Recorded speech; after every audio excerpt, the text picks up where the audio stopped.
This is a 1996 2-ton Carrier air conditioner. It's a straight cool unit with a gas furnace on the same time.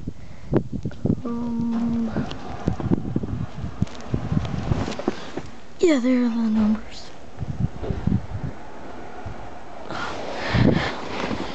Alright, CKB024320 is the model, and the serial is 2496E12980.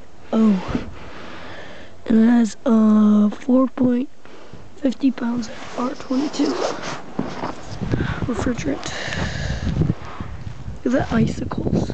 This house is old and tiny. It doesn't have a basement.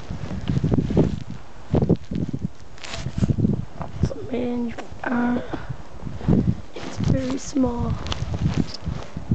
2-ton.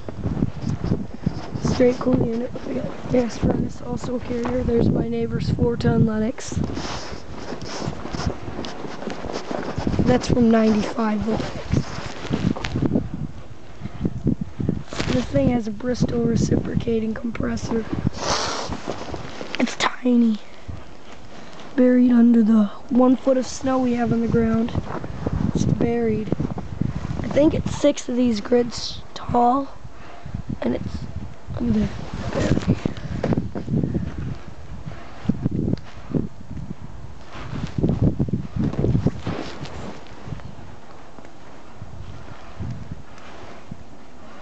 Out.